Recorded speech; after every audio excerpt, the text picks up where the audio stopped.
At 5, 4, 3, 2, 1, 0.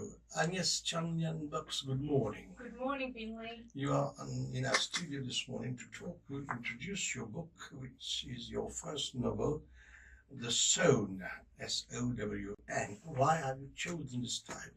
Well, I've chosen this title because it's a fictitious novel and it's based on 5 characters who lived in the early half of the 20th century in Mauritius. And all the inhabitants of Mauritius are like from somewhere else. So they're like seeds that are sown or seedlings that are transplanted into Mauritian soil.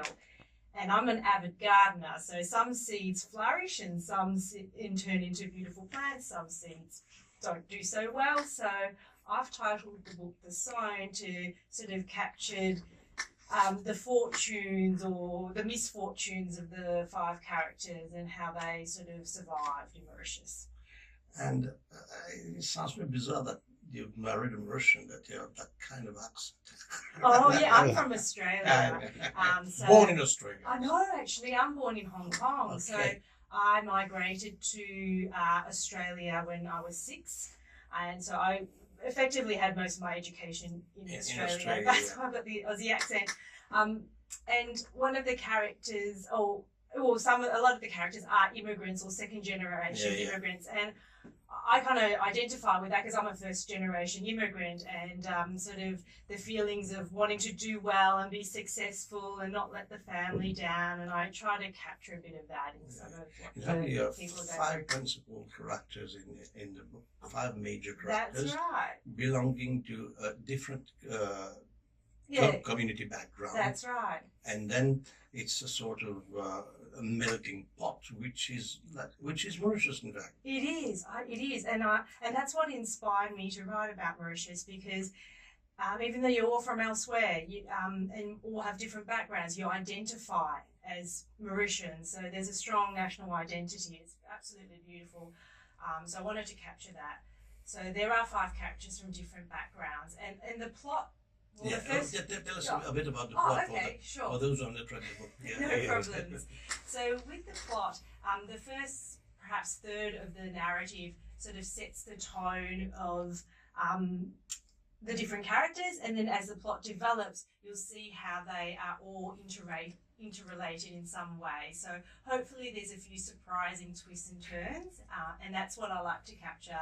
I mean, when I read, I like to read a story with lots of sort of twists where you go, oh, I don't know that this happened. So I like to, hopefully I've done that in this book as well.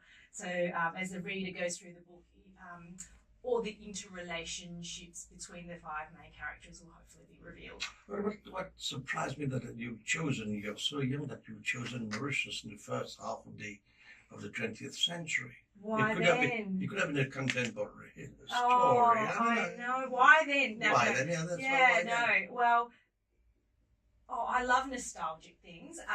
So if there's a couple of reasons why. The book started in the 1930s. Yeah, 1930. Yeah. I think the first chapter is the prologue is 1950s, and then the real story started in 1930s. Well, for 2 reasons. Why 1930? Yeah. 1930. I was reading an obituary about a character named Olive Yang. So she's a real life person. She's actually a Burmese princess who turned into a drug lord. I find it fascinating. So I thought I want to work her into the story somehow. And because one of the characters in the book is an opium smuggler, I thought, okay, well... That's Pierre. Yeah, that's right. I did my own work. You've done your well done, Finlay. I thought, look, it would be great if he could interact with her. And she was operational in the 1950s after World War II. So I kind of had to have that set in, and then I just wrote the rest of the story around that. So that's why it's sort of set between the 1930s and the 1950s. Yeah. But I also came across some beautiful vintage photographs of Mauritius. So one was from a coffee table book that my sister-in-law has of the Sino-Mauritians. So it was just very captivating, and I thought, okay, well, that really sparked my imagination. And this is your first novel. When would be the second one? That's the last question we usually put to an author. Okay, well, I'm working on you have an idea, I suppose. I do. I'm doing a lot of research because I like to you know, have my, even though they're fictitious works, I like to have the surrounding factual context accurate.